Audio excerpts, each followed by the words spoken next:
আসসালামু আলাইকুম। Welcome to Nilmon blog. চলে এসেছি নতুন একটি ব্লগ নিয়ে। শুক্রবারে বিকালবেলা সমুদ্রের হাওয়া খেয়ে আমরা চলে গিয়েছিলাম ফিশ ওয়ার্ল্ডে। ঢোকার সময় অভ্যর্থনা ছবি তুলে আমাদের স্বাগতম জানালো। এসে এক জগৎ, মাছের জগৎ। মনে হচ্ছে সমুদ্রের তলদেশ দিয়ে হেঁটে যাচ্ছি। নাম না জানা কত শত প্রজাতির মাছ রয়েছে এখানে। ওরা জিনিসটা এমনভাবে সাজিয়েছে মনে হচ্ছে সত্যিই সমুদ্রের তলদেশ দিয়ে যাচ্ছি। পুরো পুরো অ্যাকুয়ারিয়ামটাই ভিডিও করার চেষ্টা করেছি। সবগুলো ক্লিপ কিন্তু নেহাল নিয়েছে। আমার হাতে মোবাইল ছিলই না বললে চলে। ও ওর মতো করে সবগুলো ক্লিপ নিয়েছে। এত সুন্দর লাগছে মাছগুলো। আমার বরাবরই অ্যাকুয়ারিয়ামের শখ ছিল। বিয়ের আগে নানা প্রজাতির মাছ ছিল আমার অ্যাকুয়ারিয়ামে। এখন অবশ্যই বয়সের সাথে সাথে সবকিছু হারিয়ে গেছে। কোনো কিছুই আর শখ নেই। কিন্তু এখানে যাওয়ার পর আমার কেন জানি সেই শখটা জেগে উঠল।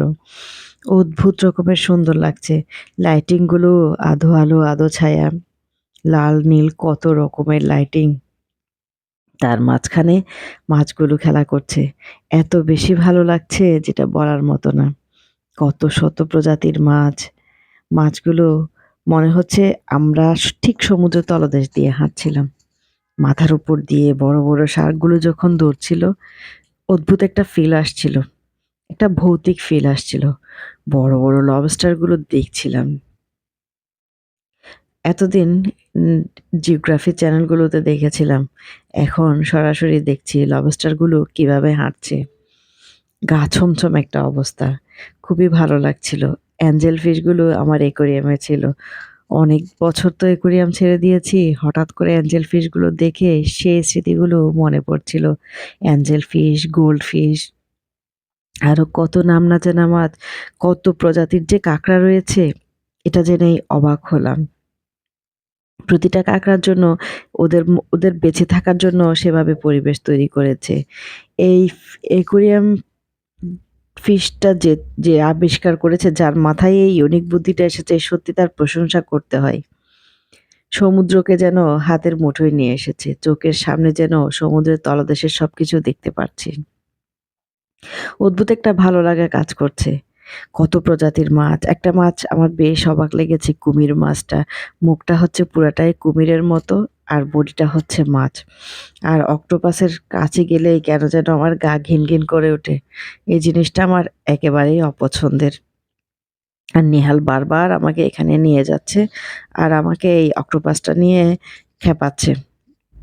আর সি ফুডের ওখানে যাওয়ার পরও সে বারবার বলছে, অক্টোপাস খাবে মামুনি? আমার এই জিনিসটা দেখলে এত যে ঘেন্না লাগে, খুবই বাজে লাগে আমার। ও আমাকে এটা নিয়ে খেপাচ্ছিল। এই পাতা মাছ, এই পাতা মাছ কখনোই দেখিনি। সুবহানাল্লাহ। আল্লাহর সৃষ্টির প্রশংসা করতে হয় বারবার। এখানে যত মাছগুলো দেখছি সত্যি ততই মুগ্ধ হয়ে যাচ্ছি।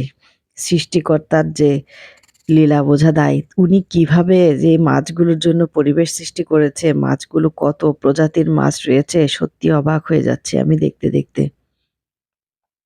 পুরা ফিশ ওয়ার্ল্ডটা আমি ক্লিপটা নিয়েছি। কোনো মাছই বাদ যায়নি। সবগুলো ক্লিপ নিয়েছি। দেখেন পুরো অন্ধকার একটা গা ছমছম পরিবেশ। ভালোই লাগছে, বেশ একটা ফিল আসছে। অন্যরকম একটা ফিল আসছে। আলহামদুলিল্লাহ। এবার আমাদের জার্নিটা বেশ মজার ছিল।